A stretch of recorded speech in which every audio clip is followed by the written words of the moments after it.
Das muss ich mir selber erstmal fassen. Ja.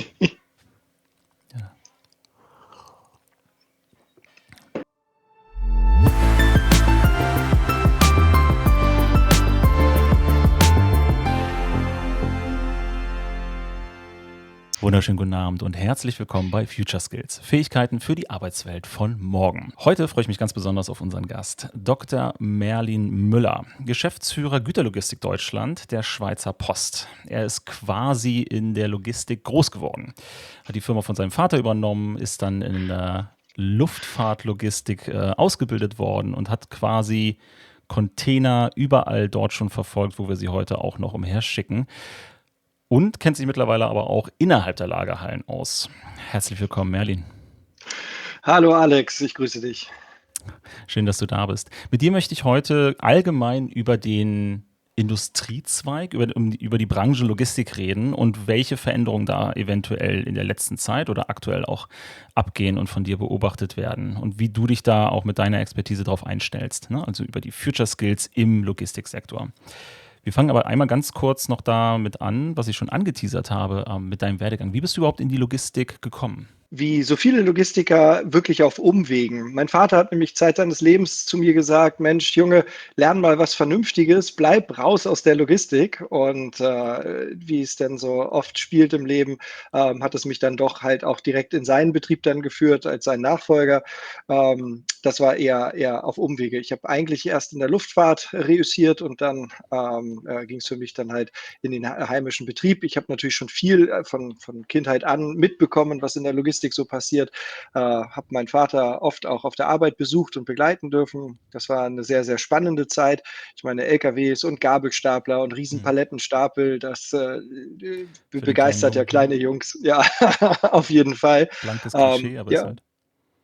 aber so kam ich dazu und habe dann halt auch festgestellt, dass unglaublich viele Logistiker über den zweiten Weg oder über einen Umweg in die Logistik gekommen sind. Und also die beste Disponentin, die ich in meinem Leben kennengelernt habe, ist gelernte Pferdewirtin. Der beste Disponent im Express- und Sonderfahrtenbereich ist gelernter Lokomotivführer. So, also die Logistik ist super für zweite Karrieren. So ein bisschen wie das Lehramt an der Uni.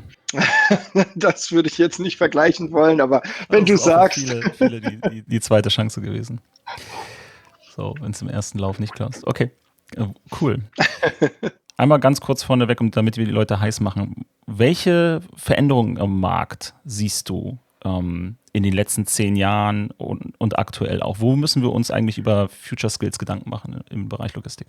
Der Markt wird schneller und immer weniger prognostizierbar, wenn man das mit den althergebrachten Mitteln tut.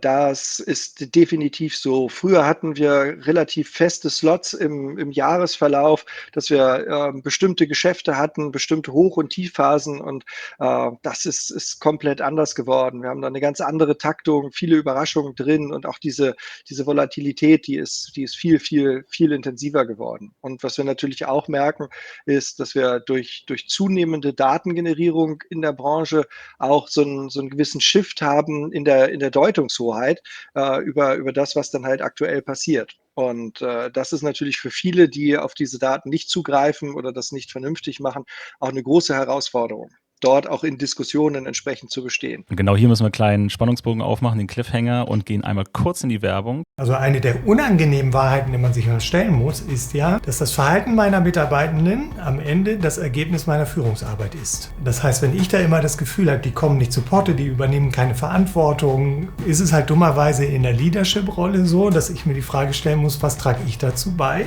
indem ich Dinge tue oder nicht tue. Willst du auch lernen, wie du dein Leadership effektiv verbessern kannst? Dann lass uns gerne darüber reden in einem unserer Certified Agile Leadership Kurse bei IT Agile.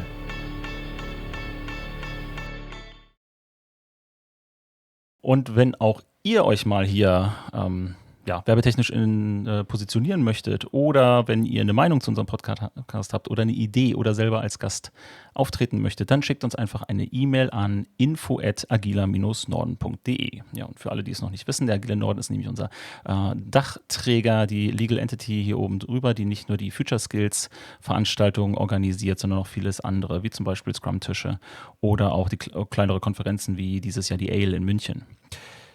Genau, ehrenamtlich, Non-Profit gerne unterstützen. Und das könnt ihr nämlich auch ganz einfach, auch ohne E-Mail oder großen Kladderadatsch, indem ihr das Video hier teilt, liked oder subscribt auf YouTube. Oder auch gerne, wenn ihr auf Spotify und Co. das Ganze gerade aufs Ohr packt, einmal kurz shared mit allen Leuten, für die das relevant sein könnte. Und damit sind wir wieder beim eigentlichen Teil, Logistik. Du hast schon angesprochen, Datenhoheit und auch ein höheres Tempo. Macht sich das in der Future Skills, wir können ja ein bisschen Denglisch reden, in der Skillung der Mitarbeiterinnen bemerkbar? Ist da ein anderer Anspruch mittlerweile an die Leute in der Logistik? Na, der Anspruch verändert sich so nach und nach. Man kann hier ja nicht von der Logistik sprechen, als ob das so eine homogene Masse wäre, sondern die Logistik, das sind alleine in Deutschland 12.000 Unternehmen, vielleicht sogar 20, je nachdem, wie man jetzt alles dazu zählt. Bei den Speditionen, die ja dort eine herausragende Rolle auch einnehmen, ist das Spektrum unfassbar. Ich habe einen guten Bekannten hier in Hamburg, dessen Unternehmen ist komplett analog. Die haben die haben kein Rechnungsprogramm, die haben kein Zettel und Transportmanagementsystem, Stifte. die haben Zettel und Stift. Also da wird auf der Fensterbank die disponiert. Und ich war da, habe mir das angeguckt und er hat dann gesagt, Mensch Junge, du kennst dich ja aus, was würdest du denn hier anders machen? Dann hat er mich einmal durch den ganzen Prozess geführt und dann habe ich gesagt, wirklich nichts. Also ich wüsste nicht, wo es so einfacher wäre, wenn ihr das jetzt digitalisiert, weil das funktioniert super. Die größte Hürde ist, die Aufträge auszudrucken. Aber damit können sie das dann alles manuell zusortieren und das funktioniert bei denen extrem gut. Also die bewegen mehrere Dutzende Lkw so jeden Tag und das funktioniert. Aber das ist halt eine absolute Nische und es funktioniert, weil das halt genau das passende System ist für das, was sie tun. Und dann gibt es wieder Branchengrößen, die absolut intelligente Logistik machen, die durchdigitalisiert ist, also wo wirklich bei Technik geklotzt und nicht gekleckert wird. Und da ist ein ganz anderes Verständnis an vielen Stellen im System nötig, insbesondere was den Umgang mit Daten angeht. Ja. Aber Das finde ich jetzt spannend, dass du sagst. Also es ist tatsächlich noch eine Branche, wo es kein automatischer Wettbewerbsvorteil ist, sich zu digitalisieren, mit KI auseinanderzusetzen, Robotertechnik zu nutzen und so weiter, sondern erst unter bestimmten Umfeldern und einer bestimmten Größe. Ja, also die Automation jetzt im kaufmännischen Bereich, wenn wir von Dispo-Tätigkeiten sprechen, da ist das bestimmt manchmal sinnvoll, das einfach analog zu lassen, so wie in diesem einen Beispiel. So. Aber natürlich überall dort, wo wir im Physischen sind, müssen wir natürlich schon auch den Entwicklungen Rechnung tragen und da macht es natürlich Sinn. Also überall dort, wo ich Waren physisch bewege, werden wir durch Automation und durch moderne Techniken Wettbewerbsvorteile erringen. Auf jeden Fall. Also das ja. Nur kurz für alle Uneingeweihten. Disposition ist, stumpf gesagt, die Zuordnung zwischen einem Paket, einem Transportmedium und dann dem Zustellvorgang. Genau, es ist die Organisation der Transporte, kann man so sagen. Das heißt, welche Sendungen werden miteinander auf welchen Lkw disponiert, also zusammengeladen, ne, diese Planung dafür und vielleicht auch noch, wo fährt er längs oder welche Ladestellen, welche Entladestellen, welche Reihenfolge. So, das gehört im Prinzip dann zur Disposition dazu. Unterschiedlich breit, je nach Unternehmen. Gibt halt Unternehmen, die anders aufgestellt sind, aber im Prinzip ist es das, was die halt im Kern alle tun. Neulich einen Artikel gelesen über Automatisierung auch im Einzelhandel. Und da war auch ein großes Beispiel SB-Kassen und eine Diskussion auch dazu in den Kommentaren des Artikels online. Vor- und Nachteile für den Betrieb, für die Mitarbeiterinnen und auch für die Konsumenten, dass SB-Kassen halt vor allem in mittelgroßen Betrieben sehr viel Personal einsparen, zum Beispiel an der Kasse. Dass einfach weniger Personaldecke dann gebraucht wird und damit halt auch Arbeitsplätze tendenziell verschwinden, weil man die anders nicht einsetzen kann oder möchte. Wie sieht das denn in deinen Bereichen aus? Haben wir mittlerweile weniger Arbeitskräftebedarf im Logistikumfeld? Die Frage zielt natürlich auf den berühmten Fachkräftemangel ab und ja, den gibt es natürlich und wir sehen das halt auch. Wir haben jetzt natürlich aufgrund der wirtschaftlichen Begebenheiten in den letzten Jahren schon eine Stagnation und teilweise in einigen Bereichen der Branche natürlich auch also richtige Rezessionsauswirkungen. Nichtsdestotrotz ist der Aufwand, der nach wie vor geleistet werden muss, immens. So, und wenn man dann halt schaut, wo dieses Personal teilweise ja auch von der Altersspanne angesiedelt ist. Also der durchschnittliche Fahrer ist ja jenseits der 50, weit jenseits der 50, Okay, das spannend. Ja. Durchschnittsalter deutscher Fahrer. Wir haben es in den letzten Jahren ja schon mit massiven Abwanderungen aus der Branche zu tun. Viele Fahrer wollen es halt nicht mehr, die tun sich Mhm. das nicht mehr an. Und jetzt kommen halt auch noch die geburtenstarken Jahrgänge, wo natürlich auch viele, sagen wir mal, ausgerüstet mit dem Lkw-Führerschein vom Bund vor Jahrzehnten dann gesagt haben, Mensch, Lkw fahren hat mir irgendwie bei der Bundeswehr Spaß gemacht und das mache ich jetzt irgendwie zu meinem Job. Das war ja auch früher noch eine ganz andere Romantik. Also diese Fernfahrerromantik, die ist ja heute überhaupt nicht mehr so, oder nur noch sehr, sehr eingeschränkt. Und wenn uns die verlassen, dann werden wir da einen noch eklatanteren Fahrermangel haben, als es heute schon der Fall ist. Im Bereich vom Lager sehen wir das an vielen Stellen halt auch, in der Disposition auch. Das sind alles, da hat die Branche natürlich einfach auch ein bisschen das Problem, dass der Ruf zu Recht an vielen Stellen schlecht ist. Die Arbeitsumfelder in den Unternehmen, die Unternehmen geben sich also in vielen Fällen die größte Mühe, ein gutes Umfeld zu bieten, aber das Ganze drumherum, die Branche ist halt in sich nicht wirklich, wie soll man das sagen, soft, nicht wirklich angenehm im Umgang miteinander. Da wird Nee. teilweise schon wirklich mit harten Bandagen dann halt auch miteinander gearbeitet, wenn man das so sagen darf, ja. Meine Lieblingsanekdote, die ich auch schon häufiger im beruflichen Kontext erzählt habe aus der Logistik, dass es zu den Geschäftskundenvorteilen für gute Kunden gehört, dass man ohne Mahnung sein Geld erhält, sondern dass es Genau. Standard ist. Und das kennt man in anderen Bereichen nicht. Ne? Also da sind 2 Wochen schon lang, ne? In anderen Branchen, und da wird einfach 30 Tage ausgenutzt und nach der zweiten Mahnung, dass es im System drin ist, dass automatisch gemahnt wird, gar nicht nachgefragt, hey, ist irgendwas passiert, sondern Standard. Nein, Von nein, nein, daher, nein. Also, die durchschnittliche also die durchschnittliche Anzahl an Tagen, um die das Zahlungsziel überreizt wird, liegt, glaube ich, aktuell bei 7 oder 8. Also das Zahlungsziel, und das ist halt, kann irgendwo zwischen 30 und 90 Mhm. Tagen betragen, ne? Also das kommt immer so drauf an, welche Kunden und wo in Europa. Also in Frankreich ist das teilweise sehr extrem mit sehr langen Zahlungszielen. Ja, aber das passiert, und das ist halt in der Branche auch wirklich nicht unüblich, Spannend. dass da die Mahnung zum guten Ton gehört. Ja. Du hast jetzt ein paar schöne Sachen angesprochen, auf die ich aufnehmen will. Darum springen wir jetzt ein bisschen. Das erste ist, du hast es schon angesprochen, Fachkräftemangel. Habt ihr derzeit tendenziell eher einen Fachkräftemangel oder wie zum Beispiel in der Softwareentwicklung einen Arbeitgebermarkt, der sich mittlerweile etabliert? Ne, der Fachkräftemangel, der ist noch da. Insbesondere bei gut ausgebildeten Disponenten, bei Fahrern, bei gut ausgebildeten Lageristen und Logistikern. Das ist einfach noch so. Jetzt sagst du gut ausgebildet. Was muss man denn mitbringen, um in den Bereichen als gut ausgebildet zu gelten?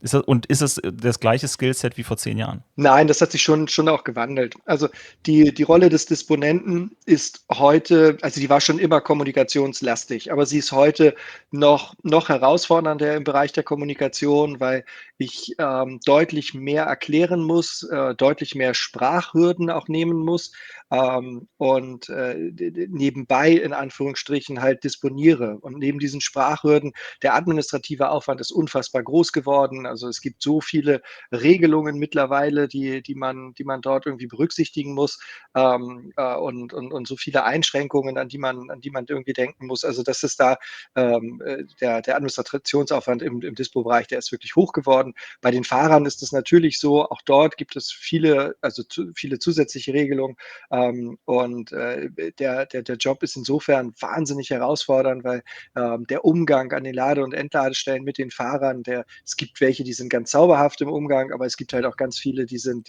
wirklich, wirklich finster. Und das hat man bis heute auch noch nicht so richtig verstanden, dass man sich halt auch einen gewissen Ruf erarbeitet, wenn Fahrer regelmäßig zu einem kommen. Und dass die im Prinzip dafür sorgen, dass man selbst geschäftsfähig bleibt, das Mhm. ist noch nicht so bei allen an. Und da ist es natürlich für die Fahrer schon gut, wenn sie mit diesen Dingen resilient umgehen, wenn sie auch dort vernünftig kommunizieren können, und vor allen Dingen, wenn sie auch wissen, dass ihr Job unglaublich wichtig ist. Und zwar, dass sie den richtig machen. Das beginnt bei Ladungssicherung. So, es beginnt beim Thema Einhalten von Fahr- und Schichtzeiten und so weiter. Das ist alles nicht profan. Man muss dort halt jetzt halt auch sagen, dass dort so viele ja, externe Effekte auf den Fahrer einwirken, von Stau, von Unfällen, die irgendwie passieren und.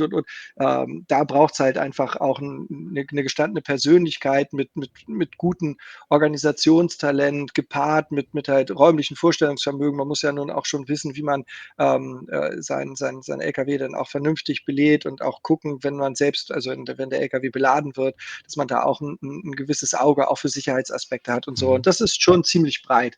Und da sind wir noch gar nicht beim Thema Gefahrgut oder Luftfrachtsicherung oder. Da gibt es natürlich dann immer noch mehr, sagen wir mal, Spezialisierungen, die man sich dort aneignen kann. Aber schon das Normale ist massiv gesteigert, was die Herausforderungen angeht, im Vergleich zu, ich sag mal, 20, 30 Jahren. Ich würde gerne mal ein bisschen in diese Abgründe weiter reingehen, weil ich glaube, das ist für viele auch interessant, weil die meisten unserer Zuhörerinnen werden sich das wahrscheinlich gar nicht vorstellen können, was du beschreibst mit schlechten Bedingungen für Fahrerinnen, aber auch im Lagerbereich und auch mit Arbeitsrisiken.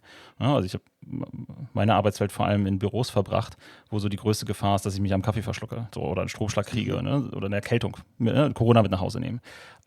Ich weiß aus dem Logistikbereich tatsächlich auch von tödlichen Unfällen, wo Leute halt hinterm LKW zerquetscht wurden, ne, weil es keiner mitbekommen hat. Ja. Und solche Sachen, ne? Also wirklich ganz andere Bedrohungen halt herrschen. Aber vor allem den zwischenmenschlichen Umgang, ne? Also müssen wir jetzt auch sagen, ne? Lagerarbeiten, Zustellerinnen, Fernfahrerinnen etc. sind jetzt auch nicht die sozial angesehensten Arbeitsgruppen. Kannst du mal ein, zwei Geschichten erzählen, damit man so ein Bild bekommt, wie da der Umgang miteinander ist, wenn es also eher das negative Ende? Ja, also am meisten beeindruckt im Negativen hat mich nun wirklich der Fahrerkäfig. Das war eine Endladestelle. Da sind die Fahrer also auf dem Parkplatz gefahren, ein Industrieunternehmen, und es gab dann eine zentrale Fahreranmeldung. Dort mussten die ihre Frachtpapiere abgeben und den Schlüssel für den LKW. Und dann sind die in so einen Raum weitergeleitet worden, der war vergittert und da standen Holzbänke drin. Und da gab es also kein Wasser oder Getränkeautomat und kein gar nichts. Und da mussten sie dann warten, bis ihr Kennzeichen aufgerufen wurde. Und diese Wartezeiten, das sind jetzt keine 5 Minuten oder 10 Minuten, wo man sagt, weißt du was, ist dann auch egal, sondern da sind so durchschnittliche Wartezeiten von einer Stunde, anderthalb, manchmal auch 2, ohne dass man sich dort irgendwie, also man kommt halt an sein LKW nicht ran und man muss halt dort irgendwie sitzen und warten.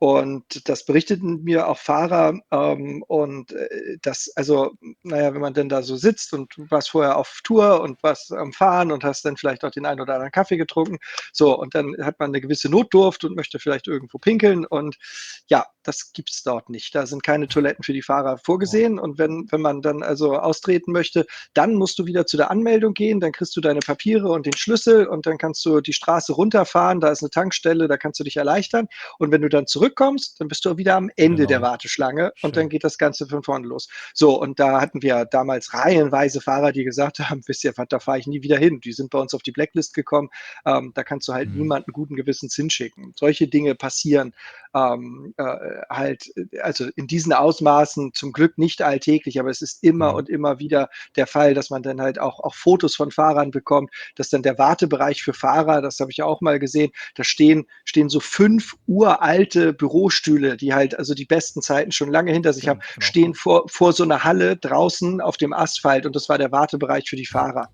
Wo man dann halt auch sagt, liebe Leute, also das ist doch keine Art und Weise, Gäste zu empfangen. Also so, also das, ja, das ist aber so die Haltung und der direkte Umgang, also nicht nur, dass man sich um sowas nicht kümmert, der direkte Umgang ist halt auch, es wird unfassbar viel gepöbelt, insbesondere mit ausländischen Kolleginnen und Kollegen, die halt der deutschen Sprache nicht so richtig Genau, die mächtig verstehen sind. es ja im Zweifelsfall Ähm, nicht.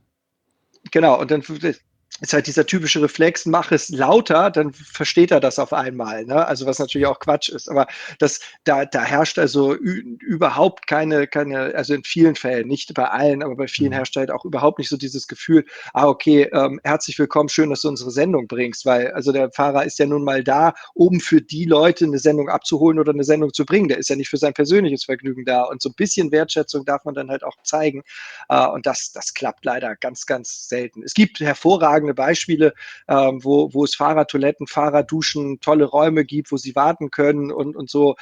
Das gibt es natürlich auch, aber wenn man mal reinschaut, was die Kündigungsgründe von Fahrern sind oder warum auch Fahrer die Branche komplett verlassen, die Logistik, das geht nicht um Geld. So, das ist Mhm. so ein bisschen auch Arbeitszeit, ohne Frage, aber ganz oben steht an, wie mit denen umgegangen wird, ne? Das Verhalten oder der Umgang miteinander, das ist der Abwanderungsgrund Nummer eins. So, und das ist, muss man ja ganz ehrlich sagen, das ist doch ein Problem, was nichts kostet. Freundlich sein kostet nie irgendwas, außer vielleicht manchmal Überwindung oder so, aber Genau, das ist schon ähm, für viele sehr aufwendig, sehr kostspielig, ja.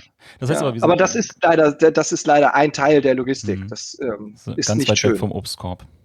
Ja. Und das heißt aber im Umkehrschluss wahrscheinlich auch, ne, wo wir in einigen Unternehmen mittlerweile und an anderen Branchen große Diversity-Kampagnen haben, ne, wo Leute wirklich zur Arbeit kommen können, wie sie sind, ne, wo wir Du's- und Siez-Debatten haben, reden wir hier eher noch über knallharte Diskriminierung, ne, auf verschiedenen Ebenen. Ja, in vielen Fällen. Also das muss man immer sagen, da muss man differenzieren. Es gibt richtig tolle Firmen in der Logistik. Es gibt ganz tolle Verlader, die sich super kümmern, wo die Zusammenarbeit läuft. Aber es gibt leider auch eine ganz, ganz große Zahl, die halt genau für dieses und an den Stellen dann auch völlig berechtigt schlechte Image der Logistik dann halt auch sorgen. Das bringt mich so ein bisschen, einmal, wie gesagt, wir müssen ein bisschen springen, weil die Themen auch spannend sind, da reinzustochern, weil in vielen Branchen, ne, alles, was im Büro abgeht, vor allem in den großen Büroräumen der Innenstädte, da müssen Führungskräfte natürlich auch Konflikte lösen, aber da geht es vor allem zwischenmenschlich, politische Spielchen, toxische Kulturgeschichten, Diskriminierung auch, ne, aber in Einzelfällen dann eher und zum Glück selten organisiert oder im großen Ausmaß. Das stellt dort schon eine große Herausforderung an das Skillset, ne, Thema Future Skills, der Führungskräfte. Wie siehst du es denn in der Logistik? Hat sich da was verändert? Was ist dort wichtig? Was machst du eigentlich, um mit der Situation klarzukommen? Also, Organisationen bestehen aus Kommunikation und deswegen, kann man so eine Frage gar nicht beantworten, ohne nicht auch dieses Kommunikationsthema, was episch breit ist, halt auch zu streifen. Ich denke, dass wir hier, in erster Linie für Transparenz sorgen müssen. Und wenn wir hier über Transparenz sprechen, dann sind wir noch in postfaktischen Zeiten. Das ist ja so, den Begriff hast du mir irgendwie vor vielen Jahren mal mitgegeben. Den habe ich von dir, glaube ich, aufgeschnappt. Postfaktische Zeiten. J. Edward Deming hat mal gesagt, hast du keine Daten, bist du nur ein weiterer Typ mit einer Meinung. Das ist im Prinzip schon das, das Umfeld, in dem wir uns jetzt hier auch befinden. Und ich glaube, dass wir diese Transparenz schaffen müssen innerhalb der Unternehmen, was gut läuft und was nicht gut läuft. Und da gehören solche Dinge zu. Wir leben in Zeiten der Google-Bewertung. So, und ich Mhm. glaube, dass Unternehmen schon auch sich überlegen sollten, dass sie regelhaft Probleme auch quantifizieren lassen. Das klappt nicht immer und das klappt nicht immer gut. Aber wenn wir also über Logistiklösungen denken, wo wir Fahrer über eine App steuern oder über so eine Onboard-Geschichte, wo sie ein Tablet dabei hat oder sowas, ne? Warum bauen wir dort nicht viel öfter eine Bewertung der Lade- oder Entladestelle ein, wo der Fahrer gefragt wird, hattest du ausreichend Platz zum Rangieren? Das ist nämlich auch Mhm. immer ein Riesenthema für die. Ne? Also sind dort Ja, ja, eigentlich ist gute viel Response Arbeits in den engen Straßen. Mhm. und wie hast du die Abfertigung wahrgenommen? War das irgendwie gut oder also so dieses persönliche Umgang und war die Abfertigung professionell im Sinne von schnell oder war das alles sehr hemdsärmlich und es gibt keine Prozesse oder so? Ich glaube, alleine diese 3 kurzen Fragen und dann 1 bis 5 Sterne oder so würde viele Daten machen. Ich glaube, dass wir als Führungskräfte genau so etwas brauchen, ein Gespür dafür, wie wir die wirklich turbulente, schnelllebige, volatile Wirklichkeit an bestimmten Punkten dennoch greifbar machen können. Und das ist, glaube ich, etwas, wo die Kommunikation 'ne andere Form annimmt. Wir müssen also schon schauen, dass wir das Storytelling, was wir machen, die Geschichten, die wir betreiben, dass wir dort halt einen datengestützten Link zur Realität auch aufbauen. Und das ist, glaube ich, aus meiner Sicht etwas, was ganz wesentlich ist. Und das finden wir an vielen Stellen wieder. Das ist jetzt bei dem Fahrerbeispiel natürlich total gut, aber ich glaube, dass das auch im Unternehmen sinnvoll ist, dort auch regelhafter eine Art Puls zu messen, um es zu quantifizieren, weil wir auch alle immer ganz vielen psychologischen Fehlern unterliegen, dass wir selbst ein Gefühl haben, so, das ist ja so, das merken wir oft in Gesprächen, dass man dann irgendwie so schon frühzeitig das Gefühl hat, man wüsste, worum es geht, obwohl das gar nicht der Fall ist, so. Und ich glaube, das täte uns in diesen Zeiten gut, dass wir uns beibringen, deutlich mehr zu verifizieren. Und da sind wir halt beim Thema Quantifizieren, um unser Gefühl halt auch zu verifizieren. So, ich glaube, das ist schon eine ganz gute Nummer, wenn man das halt auch mit in sein Denken aufnimmt. Das knüpft an einen Gedanken an, den ich vorhin hatte, auch bei dem Wartekäfig und den Stühlen vor der Tür. Weil du ja gesagt hast, ne, Google-Bewertungen. Und die Unternehmen müssen natürlich, also wäre jetzt meine Erwartung, dass sie auch ein bisschen darauf achten sollten, weil der Druck halt da ist. Ne? Digitalisierung bedeutet ja auch Vernetzung. Aber ich höre jetzt gerade raus, und das ist eigentlich meine Frage, sind Fahrer, Logistikmitarbeiterinnen etc., sind die miteinander vernetzt, tauschen sie sich aus? Also kommt man da auch außerhalb der eigenen Firma, die das dann irgendwie formal auf eine schwarze Liste setzt, auch irgendwie in schlechtes Fahrwasser, wenn man sich als Unternehmen so gibt, wie wir es jetzt gerade anekdotisch beschrieben haben auch? Oh ja. Ja. Also die Fahrer-Community online, da gibt es bei Facebook, bei Instagram, in den ganzen sozialen Medien, da gibt es unglaublich viele Gruppen und Kanäle und die sind bestens miteinander vernetzt. Und natürlich ist dort auf einer sehr informellen Ebene, ohne dass das irgendwo richtig aggregiert wird, aber findet dort schon ein reger Austausch statt. Also da wird relativ schnell auch eine gemeinsame Meinung entwickelt, wenn man irgendwie zu Ladestelle A in Dortmund fährt, so, und dann ist also in dieser Community, postet das jemand, ne, kannst du sicher sein, dass da 10 Leute schreiben, ich war auch schon da, das kann nicht angehen, ich habe dies und das erlebt und bla bla bla. Und das wird dann halt schnell zu so einem Schwarmwissen, dass selbst Leute, die noch nicht da waren, das auf jeden Fall mitnehmen. Ladestelle A in Dortmund, nee, da fahre ich nicht hin, ich weiß, läuft nicht gut da oder was auch immer. Aber das ist alles noch relativ unorganisiert und inoffiziell. Also es gibt kein Kununu wie zum Beispiel für Unternehmensbewertungen oder Google-Bewertungen, Yelp-Bewertungen, um Restaurants halt irgendwie zu identifizieren, die missbauen. Na, nichts, was so groß ist. Es gibt da schon verschiedene Initiativen, die sich da auch drum kümmern und das halt auch versuchen, aber der Großteil findet sehr, sehr informell statt, halt in diesen Kanälen, in diesen Gruppen. Das definitiv. Und da Aber siehst du, ist das, siehst muss du, man halt auch sagen, die Fahrer selbst suchen ja genauso wie alle anderen halt auch immer die Community und ja, sind halt klar. auch extrem gut miteinander dann halt vernetzt. So. Also da, ja. Siehst du das denn als möglichen Future Skill für die Organisation selbst? Sich da anders zu positionieren und auch das als Aushängeschild zu nehmen, ne, um Bewerberinnen anzuziehen, aber auch um auch im B2B-Bereich, ne, Kontakte aufzubauen und halten zu können? Ich glaube, wenn wir jetzt beim Thema Future Skills für Führungskräfte sind und wenn wir da mal in die Logistik schauen, ne, und mit all dem, was ich halt gesagt habe, worum geht es denn eigentlich bei Führung? Bei Führung geht es natürlich auch darum, die Deutungshoheit zu haben. Die Deutungshoheit über das, was uns umgibt, die Deutungshoheit über das System, in dem wir spielen und so weiter. Das ist wesentlich und das ist in der Logistik aus meiner Sicht so unglaublich wichtig. Wir haben es in der Logistik mit der unsichtbaren Industrie zu tun. Keiner außerhalb der Logistik kriegt mit, was passiert. Ja, Wir sind die drittgrößte Branche. Wir sind die drittgrößte Branche in diesem Land.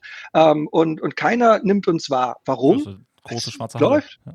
Genau, es läuft, ja, die Regale sind voll, die Tankstellen haben Sprit, der Müll wird abgeholt, so, ne? Das muss man ja sagen. Das ganze Leben von der Wiege bis zur Bahre ist ein einziges Transportproblem. Aber wir nehmen selten den Transport als Problem wahr, weil es läuft, weil wir unfassbar gute Netzwerke haben, weil wir eine hochperformante Logistik haben, die halt auf dem Rücken von einigen wenigen, nämlich den Fahrern oder überarbeiteten Disponenten oder Lagermitarbeitern halt auch diese Erfolge dann halt feiert und diese Funktionalität sicherstellt.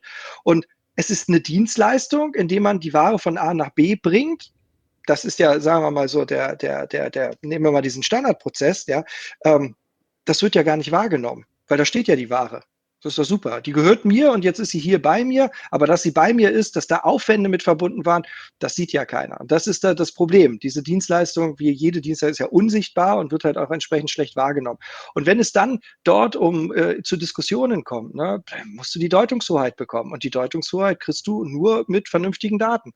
Und wenn du diese Daten nicht hast, dann hast du echt schweren Stand in den Gesprächen. Ich kann dir ein Beispiel nennen, als Gerne. ich das erste Mal bei einem Kundenbesuch war. Ich kam ja aus der Luftfahrt und in der Luftfahrt war es damals jedenfalls so, dass in der Branche zusammengearbeitet wurde. Also so das, was alle Airlines, so habe ich es damals wahrgenommen, miteinander verbunden hat, war ja keep them flying, halt sie in der Luft. So, und wenn also irgendwo eine Airline ein technisches Problem hat und Ersatzteile brauchte, dann werden, das ist glaube ich auch heute noch so, da werden Bauteile ausgeliehen. Also die Lufthansa leiht sich eine Hydraulikpumpe keine Ahnung, in Chicago, wenn sie selbst dort nichts auf Lager hat, von United und tauscht die dann irgendwie in Frankfurt um oder so. Also man unterstützt sich halt so. Und nicht kostenlos, sondern es wird immer brav verrechnet, aber Es ist trotz alledem, offen, ja. AOG, Aircraft on Ground, ist das Schlimmste, was passiert und Mhm. deswegen kümmern sich alle drum, dass die wieder in die Luft kommen. So. Und aus dieser Kultur komme dann halt in die Logistik und eins meiner ersten Gespräche beim Kunden, da war ich ein junger Geschäftsführer, war mit einer Führungskraft bei unserer Kunden und der Kunde sagte dann zu mir am Ende dieses Feedback-Gespräches, sagte er, Mensch, Herr Müller, Sie haben ja nun ganz feine Leute da bei sich und die Dienstleistung, die Sie anbieten, die ist wirklich toll, aber das mit den Verspätungen hat Überhand genommen. Und dann war ich so ein bisschen verdattert, weil ich habe nichts mitbekommen und dachte, oh Gottes Willen, habe ich meinen Job nicht richtig gemacht? Wie kann sowas irgendwie nicht aufpoppen? Habe mit der Führungskraft gesprochen, die dabei war und die hat auch gesagt, also sie hat auch nichts mitgekriegt und wir nehmen das Thema aber mit. So, und damals hatten wir noch ein altes Speditionsprogramm, kein Transportmanagementsystem. Dann habe ich gesagt, so liebe Leute, was ist denn hier jetzt mit den Verspätungen? Und dann hatten mich alle angeguckt und gesagt, was für Verspätung? Ich sage, wir haben eine Kundenbeschwerde bekommen, werden irgendwie zunehmend Verspätungen und so. So, und dann gab es so Einzelfälle, an die sich einzelne Leute erinnert haben. Und da habe ich gesagt, liebe Leute, nehmt bitte eine Excel-Liste. Und ich möchte, dass ihr für diesen Kunden jetzt jede Sendung trackt. Wann sind wir, wann da und so. Das ist jetzt aufwendig, aber wir machen das jetzt mal, bis wir so Daten haben und mal klar sehen und gerade gucken. So, und nach 3 Monaten hatten wir dann diese Liste und hatten eine Pünktlichkeitsrate von 98%. Und dann rufe ich also beim Kunden an und der sagte dann, ja, Herr Müller, ich sage, wegen den Verspätungen, wir haben das jetzt mal getrackt, wir liegen bei 98% Zuverlässigkeit. Und dann unterbrach der mich und sagte dann halt, wunderbar, ich wusste, dass Sie das Problem gelöst bekommen, dann auf weitere gute Zusammenarbeit und legte dann auf. Und ich war völlig verdattert, weil ich wollte ihm sagen, dass wir jetzt Daten haben und jetzt müssen wir darüber sprechen, ob wir irgendwas daran verbessern müssen, weil wir haben noch gar nichts am System verändert. So, und dann habe ich gedacht, naja, okay, also vielleicht war es das auch so. Ein Jahr später im nächsten Feedback-Gespräch erzählt ihr mir irgendwas von zunehmenden Schäden, die wir ja irgendwie scheinbar wo haben. Und da habe ich gedacht, liebe Leute, das ist das Typische, dass man dann irgendwie was in den Raum stellt, was der andere auch nicht entzerren kann. So, und Mhm. Hauptsache, man lobt den Dienstleister nicht, sondern der muss mit einem schlechten Gewissen rausgehen, Ja, klar, weil sonst will der auch mehr Geld haben und, und, absolut. und. Ja, Und es muss da bildlich war bleiben. mir klar, genau, und da war mir klar, ne, du brauchst Daten. Du brauchst Daten, damit du bei solchen Gelegenheiten einfach sagen kannst, worüber reden wir eigentlich so. Und das ist es halt. Und wenn jetzt heute ein Kunde fragt, dann ist es natürlich, dass ich auch guten Gewissens sagen kann, alles klar, wenn es heißt, ihr kommt immer zu spät, ne, dass man fragt, erstens, was heißt immer, zweitens, was heißt eigentlich zu spät. Und diese Daten, die wir im Transportalltag Alltag generieren, die müssen wir nutzen. Und da müssen wir halt besser werden, auch als Führungskräfte, um damit vernünftig zu arbeiten. Nicht nur gegen den Kunden gegenüber, auch im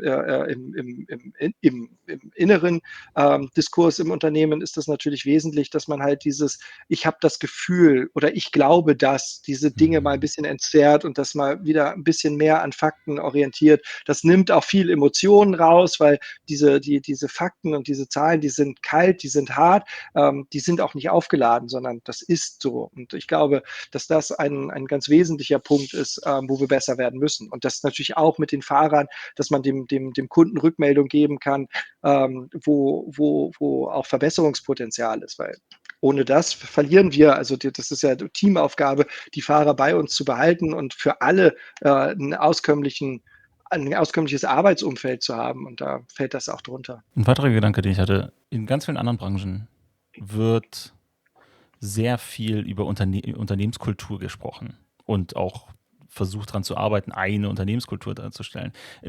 Vor allem in Branchen, die wesentlich homogener sind von den Beteiligten, wo alle zusammenarbeiten, vielleicht sogar im gleichen Büro oder wenigstens im gleichen Arbeitskonzept, wo sich Voll- und Teilzeit vielleicht durch 10 Stunden unterscheidet. Jetzt im Logistikbereich, du hast ja gesagt, es gibt Überland, es gibt Luft, es gibt Lagerarbeiterinnen etc. Sehr viele verschiedene, und natürlich auch Disponenten, die im Büro arbeiten oder auch Verwaltungskräfte. Das heißt, ihr seid ja viel heterogener in der Breite schon. Dann kommen die Diversifizierung. Du hast die Altersspanne angesprochen. Wir haben wahrscheinlich einen bunten Misch. Ich gehe mal davon aus, statistisch wahrscheinlich, dass wir mehr Penisträger haben als hodenlose Menschen.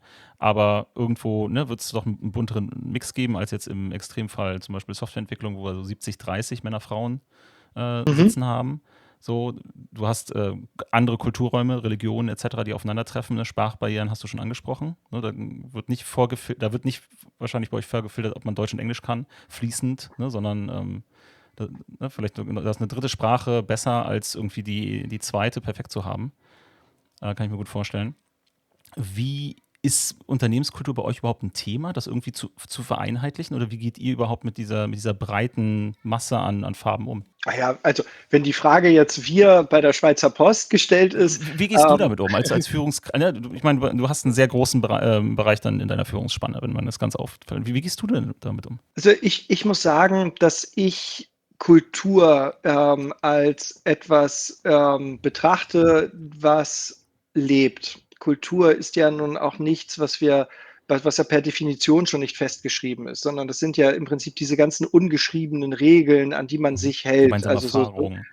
genau, so machen wir das. Und Kultur zeigt ja im Prinzip auch wieder, also Kultur ist ja auch niemals das, was heute im Unternehmen zum Überleben wichtig ist, sondern es ist ja im Prinzip das, was früher wichtig war. Und mit früher, das kann ein halbes Jahr, ein Jahr sein. Das ist ja das, was wir gelernt haben im Umgang miteinander, was uns als Gemeinschaft irgendwie erhalten hat, auf welcher Art auch immer.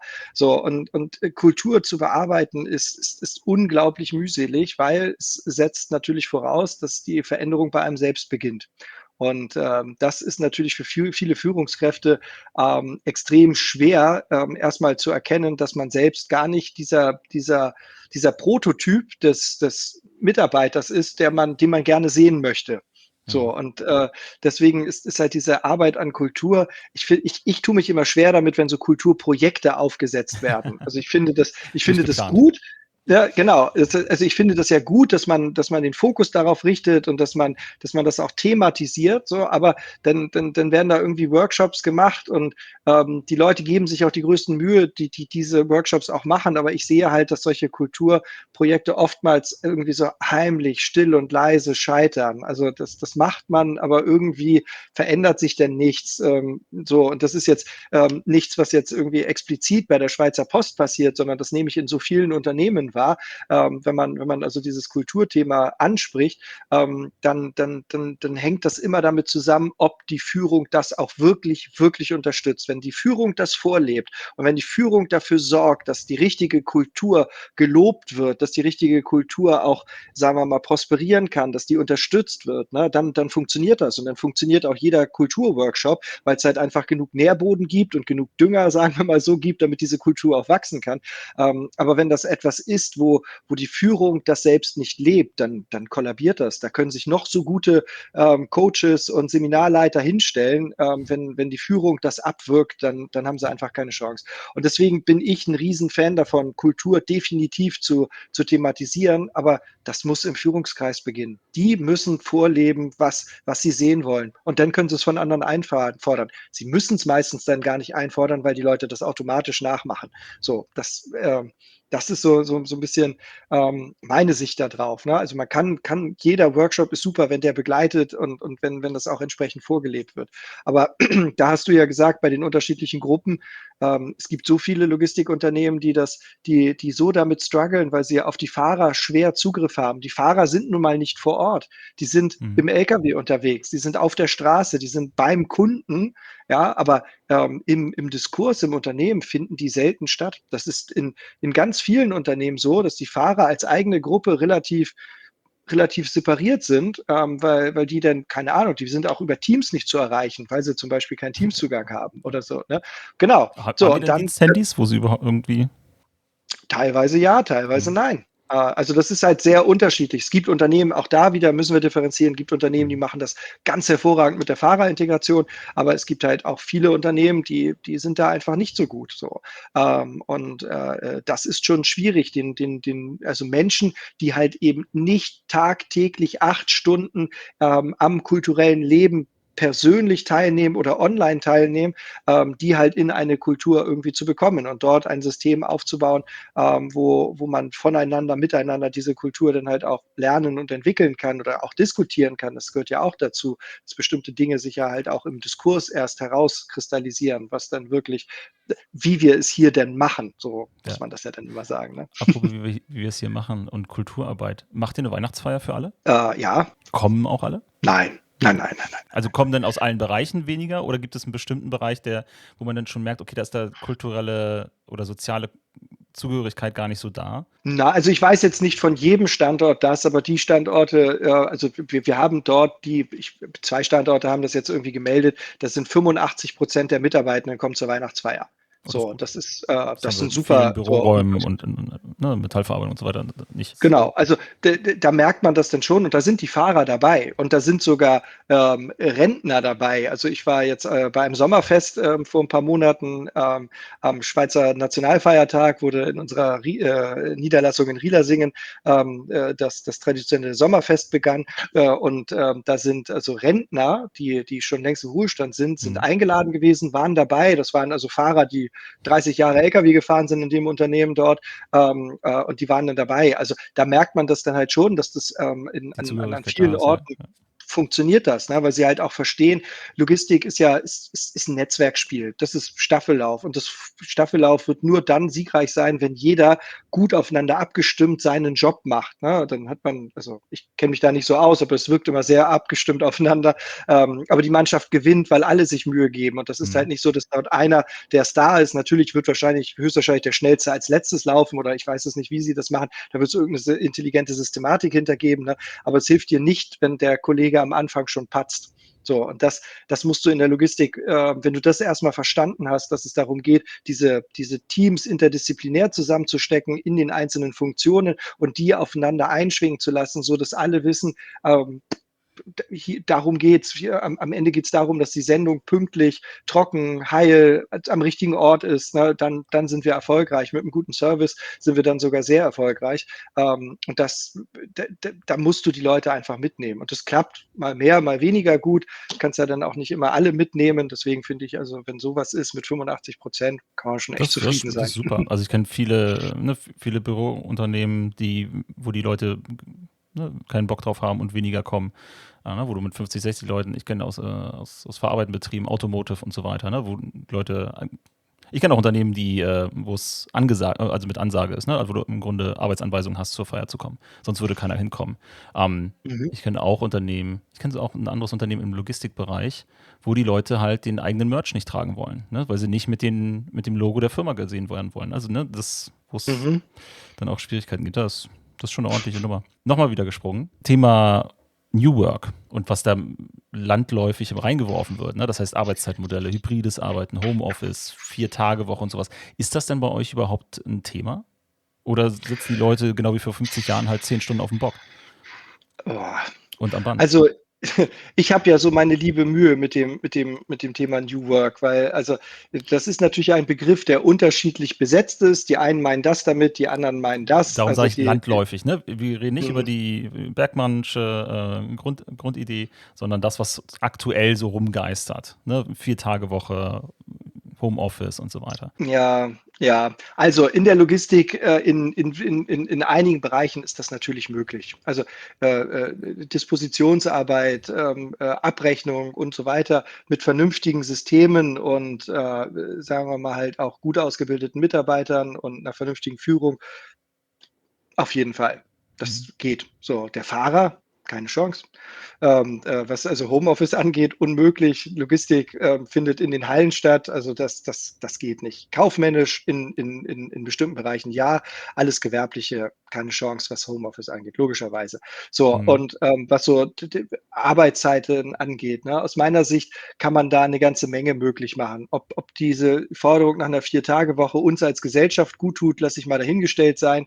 Darum geht's gar nicht. Aber natürlich kann 'n Fahrer auch durchaus 4 Tage arbeiten. So, das funktioniert und auch im Lager. Es ist halt immer am Team, glaube ich, dort 'ne vernünftige 'n vernünftiges Miteinander auszuprägen und einen Modus zu finden, dass am Ende Kundennutzen produziert wird in einem Maße, dass das Unternehmen, überlebensfähig ist, und dann ist das auch möglich. So und, deswegen kann man das nicht pauschal sagen, nein.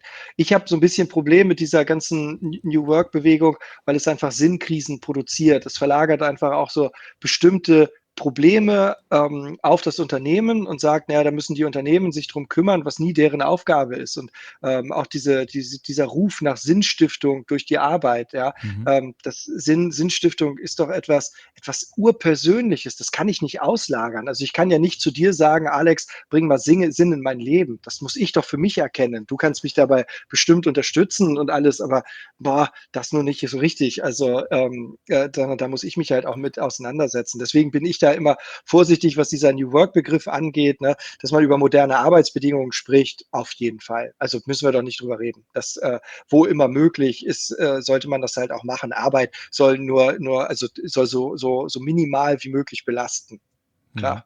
Und gleichzeitig hast du ja schon angesprochen, gibt es viele Berufsgruppen und Arbeitsprofile in eurem Bereich, der da weniger Spielraum zulässt als in anderen Branchen. Ne? Klar. Weil ich bin halt ans Lenkrad gebunden, also noch, da würde ich gleich noch was zu fragen. So, ne, 4 Tage Wochen, so das Paket muss halt auf Reisen gehen, da muss man sich anders koordinieren, da gibt es physische Bedingungen auch. Ne? Ich kann nicht von überall arbeiten zur gleichen Zeit. So Mhm. und so weiter. Aber wird der Ruf dann lauter generell? Also in anderen Branchen hört man das schon ganz stark, ne? Und es wird ja auch der jungen Generation auch so ein Ekelthema, aber den Leuten, die neu in die Branchen reinkommen, ganz häufig unterstellt, dass sie Work-Life-Balance anders sehen als die alten Hasen.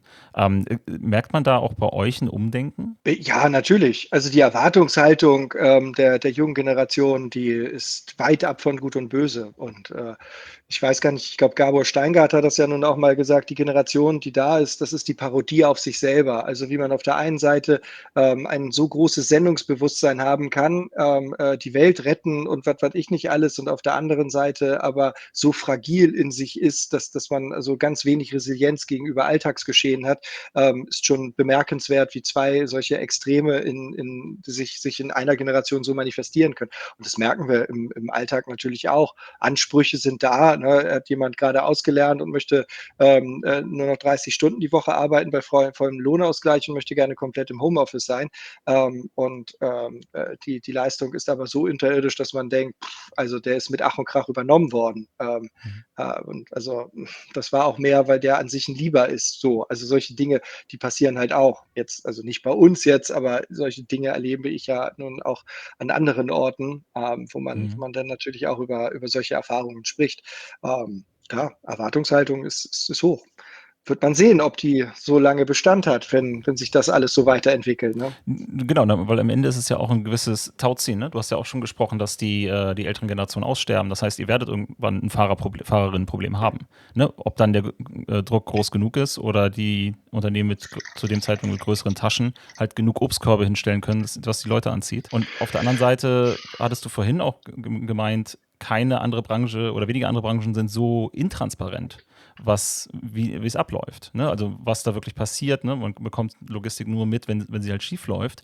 Wo sollen neue Leute halt auch ein Bild bekommen? Ne? Weil ich kenne keine Fernfahrer mehr. So, ne? Also im Mhm. entfernten Umkreis, ich weiß, im Dorf, wo ich groß geworden bin, 4 Häuser weiter ist einer LKW gefahren, aber da hatte ich keinen Kontakt zu. Ne? Der Sohn war einiges jünger als ich. So, also im entfernten Umkreis. Aber das ist wesentlich weniger geworden. Also wenn man da nicht reinwächst, und ich glaube, das ist dann eher ein Problem für den Nachwuchs, oder nicht? Ja, also du hast ganz am Anfang einen Punkt gebracht, wo du gesagt hast, naja, es ist halt ein Tauziehen und natürlich wird so etwas auf einem Markt auch miteinander ausgehandelt. Ne? Aber Hm. Ulrike Herrmann, bevor die so komplett ins Linke abgedriftet ist, hat ja nun wirklich sehr intelligente Bücher über den Kapitalismus geschrieben. Und dort hat sie ja auch in einem ihrer ersten ganz wunderbar herausgearbeitet, dass ja jegliche Form der Automation immer dort angefangen hat und dort zur Blüte kam, wo die Lohnkosten extrem hoch waren. So, und da muss man natürlich sagen, da tut sich in meiner Sicht der Mitarbeiter, also das ist jetzt völlig pauschalisierend, das müssen wir Mhm. alles differenzierend sehen. Aber ganz ernsthaft, wir weisen jetzt seit Corona, weisen wir jeden Tag nach, dass es ganz viele Berufe gibt, wo das völlig egal ist, wo diese Arbeit verrichtet wird. Also wir weisen nach, dass das, was wir tun, das kann ich in Hamburg machen, ich kann in Berlin sitzen, ich kann in Madrid sitzen, ich könnte in Malaysia sitzen. So, das heißt also, man weist ja nach, dass man selbst als geografisch orientiertes Individuum austauschbar ist, weil es geht nicht mehr um den Ort dieser Leistungserstellung. Das ist so das eine. Das andere ist die zunehmende Automation, die ist ja in den letzten 10 Jahren hinlänglich auch in der Logistik bewiesen worden. Wir haben Mhm. ja von Jahr zu Jahr mehr Datenübertragung, von Jahr zu Jahr mehr Automation, mehr Möglichkeiten, auch Dinge in, sagen wir mal, älteren Programmen zu automatisieren. Und da sind wir ja auch in der Betrachtung immer noch sehr weit am Anfang. Also wenn man mal schaut, was technisch möglich ist und dann mal sagt, gut, denken wir das Ganze mal 10 Jahre weiter, ne? Da gehe ich das noch nicht so mit. Also ich glaube eher, Mhm. dass wir nicht überrascht sein dürfen, wenn wir feststellen, dass es zu diesem eklatanten Fachkräftemangel eben doch nicht kommt, weil viele Arbeiten halt einfach durch eine KI Mhm. automatisiert Schneller werden. Und damit meine ich automatisiert jetzt werden, halt, als die Leute wegbrechen. genau, so, und So. das nimmt auch die Fahrer nicht aus. Also wenn man mal schaut, wie weit autonomes Fahren mittlerweile schon entwickelt ist, das wird nicht so sein, dass jetzt im Juni tausende LKWs autonom über die A7 fahren. Das Nein, halt aber es ist nicht. eine Frage der Zeit. Ne? Ich meine, wir Genau. haben in der Lagerlogistik haben wir die ersten Dunkellager, wo kein Licht mehr an ist, ne? Weil kein Mensch mehr arbeiten Mhm. muss. So, wie lange braucht es noch, bis das dann halt, ne, im Güterverkehr auch der Fall ist? Ich meine, auf der Schiene kann man sich wahrscheinlich eher denken, im Luftraum vielleicht als letztes, aber irgendwann, ne, LKWs und so weiter. Oder wenigstens so durchautomatisiert, dass nur noch eine Kontrollperson da sein muss. Ne? Das heißt, wir könnten Ja. uns auch mit so australische Ausmaße, ne, wo so 6, 7 Koffer hintereinander hängen und dann einfach nur so ein langer Track da lang fährt und dann hast du halt eine größere Fahrerkabine, wo 3, 4 Leute drin sitzen und die können dann halt auch durchrotieren. Okay, aber ich verstehe, das ist natürlich ein spannender Punkt. Ne? Vielleicht muss die Branche oder diese Aspekte, die immer unsexier werden, gar nicht umgekrempelt oder aufpoliert werden, weil die Automatisierung und Digitalisierung eher dafür sorgt, dass sich das Problem auf andere Art und Weise löst. Ja, ich bin da kein Fan von solchen Prognosen, weil es geht meistens nach hinten Nein, los. es geht jetzt für mich gerade nur bei der Frage darum, ist das eine Möglichkeit? Ne? Also siehst du, Klar. ja. Definitiv. Wir können ja gar nicht sagen, was in 2 Jahren bei der Technologie passiert, weil das ist ja kommt ja dann meistens sehr überraschend. Da gibt es dann ja immer so Kipppunkte, Mhm. wo die Technik entsprechend weit entwickelt ist und dann kippt es auf einmal um. Das wusste man 'n halbes Jahr vorher, konnte man erahnen, dass das vielleicht irgendwann passiert, aber den genauen Zeitpunkt, die Masse kann das dann einfach nicht sehen und dann kommt das ja für den Großteil immer sehr, sehr überraschend, dass da so etwas passiert.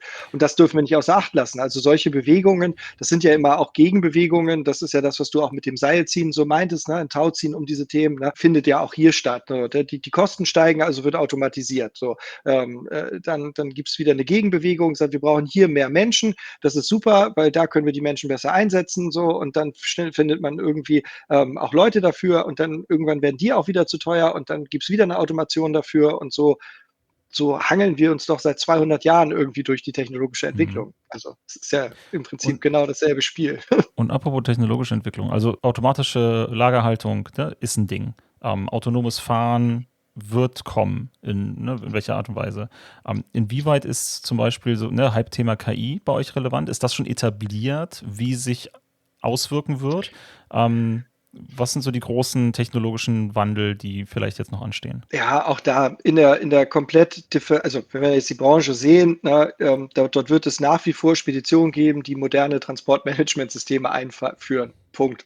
So, die hast du auch. Auf der einen Seite vom Spektrum und auf der anderen hast du halt Unternehmen, die mittlerweile Hochleistungskameras unter den Decken in ihrer Halle haben, aber Mhm. Hunderte, die in Echtzeit die Sendungen erkennen, ausmessen und im Prinzip braucht dort gar keiner mehr scannen, sondern da wird die Ware reingezogen und die Kameras erkennen, wie groß ist das und wo steht diese Sendung. So, und die kannst du hinstellen im Prinzip, wo du willst. Macht natürlich vom logistischen Ablauf Sinn, auf bestimmte Bereiche der Halle die zu verladen, aber das sagt das System halt dem Lagermitarbeiter. So, und anhand dieser digitalen Zwillinge, das ist halt ein 3D-Modell, wird in der Zukunft die KI die Beladepläne für die Verladebrücken ausrechnen und das optimieren. So, und das wird so schnell gehen, da kommt kein Mensch mehr hinterher. Und Mhm. der Mensch darf dann für eine Übergangszeit wahrscheinlich noch beim Verladen mitwirken, weil das schon ein bisschen komplizierter ist. Glaube ich nicht, dass da die Robotik in den nächsten 2, 3 Jahren so weit ist. Aber die logischen Dinge, die dort passieren, die passieren dort dann von einer KI gesteuert. Das haben wir auf der anderen Seite vom Spektrum. Und da sind ja jetzt die nächsten Dinge, was kann ich mit diesen Informationen noch anfangen? Wie kann ich dort mein System noch mehr optimieren?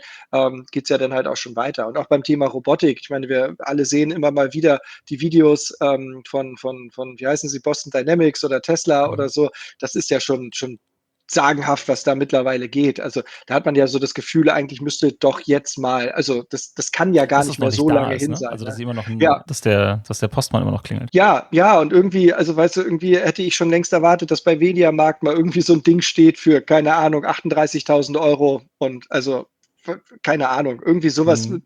Es ist so die komische Erwartungshaltung, müsste doch jetzt schon. Aber machen wir uns doch nichts vor, in 10 Jahren wird das doch, oder auch in 5 Jahren werden wir doch an der Stelle schon viel, viel weiter sein. Und das werden wir auch in der Logistik erleben. Da werden wir die Automation im Lager noch einen Ticken weiter haben, als das jetzt schon der Fall ist. Also das wird definitiv sein, ja. Und dann machen wir jetzt den Bogen nochmal zu dir persönlich. Was sind denn hast du für dich gerade Future Skills identifiziert? Beziehungsweise, wo bildest du dich weiter? Gibt es Konferenzen, die du besuchen wirst und empfehlen kannst? Hast du Bücher, die gerade bei dir rumfliegen, die andere auch sich besorgen können und sollten? Gibt es bestimmte Trainings oder Konzepte, Ideen, Techniken, in die du demnächst reinschauen wirst? Ja, ich mache gerade eine Weiterbildung, also auch da geht es letztendlich um wirklich beinharte Methoden zur besseren Delegation, Führung, Kommunikation und so weiter. Das machen wir jetzt mit all unseren operativen Kadern in Deutschland, wo wir uns halt auch ein einheitliches Methodenset anlegen und erarbeiten.